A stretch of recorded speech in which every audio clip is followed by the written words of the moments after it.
So you finally pieced it together, have you? You see, my motives were never just personal. They're intertwined with my deep commitment. So how do we get here? Well, first, we observed the party. Early on, it seemed that Chloe was going to be a problem. Oh, hey there. I'm Chloe McCoskey. But we also have Sineadu acting weird, Charlie and Andrea aren't getting along, and what is this? Who are they talking about? Zinni, well, we're back to Chloe and Isabel. Ciao, I'm Isabella Conti, a lawyer with a knack for furniture making.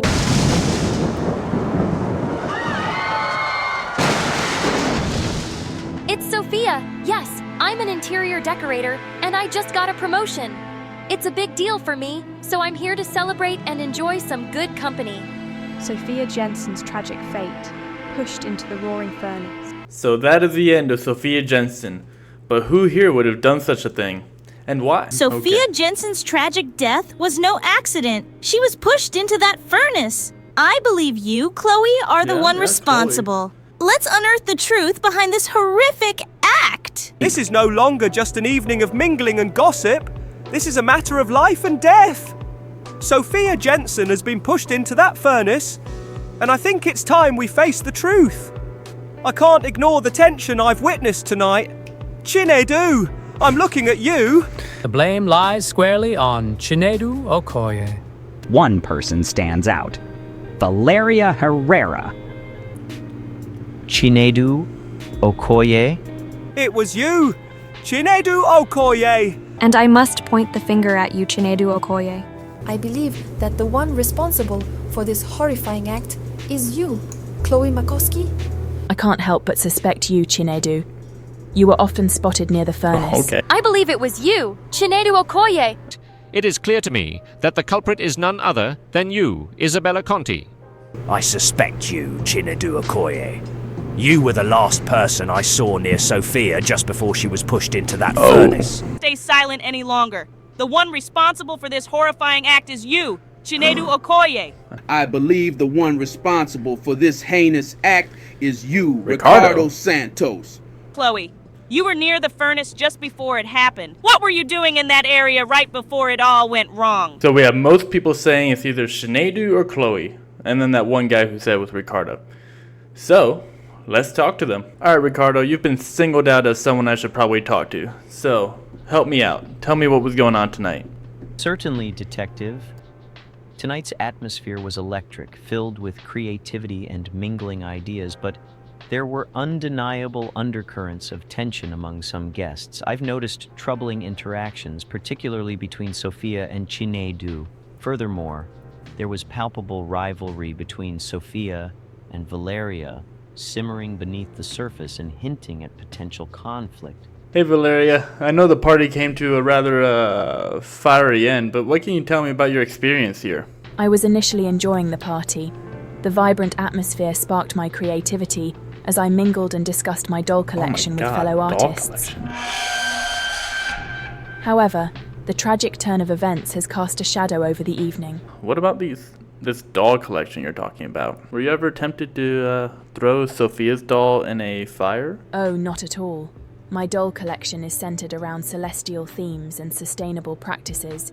What does that Each even piece mean? tells a story celebrating beauty and imagination, not malice. Voodoo dolls have a completely different connotation, one I don't align with in my work. While I may have strong feelings about the tension in our artistic circles, I would never wish harm upon anyone, let alone throw a doll into a fire as a representation of harm. If you say so. Well, for obvious reasons, Valeria is suspect number one. But let's keep going. Let's talk to Sineadu. Alright, Sineadu. It's been said tonight that you and Sophia have a less than healthy relationship. Yes, Sophia and I had an interesting dynamic. While I respected her talent and passion for her craft, she had a way of being overly critical, especially when it came to my work. I've sensed a rivalry growing over time. Her desire to dominate discussions often overshadowed others' contributions, and I wasn't the only one who felt that way. One notable exchange occurred just before the incident. She made a cutting remark about my recent project, implying that my approach was naive, which triggered a defensive reaction from me. I confronted her about the impact of her harsh words, but it seemed to only fuel her desire to prove her superiority. So did you just say that you were one of the last to see her and having an argument with her? It's true that Sophia's critical nature had a significant impact on the community, often stifling the voices of emerging artists like myself. While I wouldn't celebrate her demise, I can't deny that her departure leaves a complicated void. In some ways, it may allow for fresh perspectives to flourish. Yes, I did have one of the last interactions with her before the tragic incident. Our conversation turned into an argument over her dismissive comments about my work. I felt compelled to stand up for myself and for others who might be too intimidated to voice their frustrations. I expressed my concern about how her critiques impacted the creative environment, but clearly it didn't end well. Alright, slow down just a little bit, Sinedu. You said you felt like you needed to stand up for yourself and it didn't end well? What do you mean by that? You have some nerve, throwing around accusations like a child in a playground.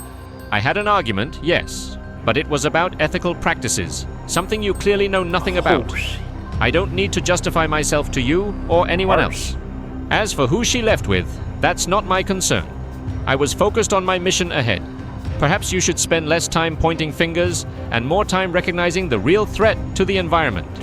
Your ignorance is as dangerous as any corporation I fight against. What is this mission you're on? Are you trying to move up in this art community that you're a part of? You really think you understand my motivations? Sophia's criticisms were misguided, yes, but that does not justify her death, if that's what you're implying. My fight is for a cause greater than all of us, and I don't relish in the destruction of life, regardless of beliefs. If we want to save our planet, we must engage in dialogue, not violence. But don't confuse my passion for mean-spiritedness. You're barking up the wrong tree. Next time you question my integrity, maybe take a moment to consider who the real villains are. Motives are clear, and I feel like half the room saw you do it. So, Sinedu, I think it was you. You see, my motives were never just personal.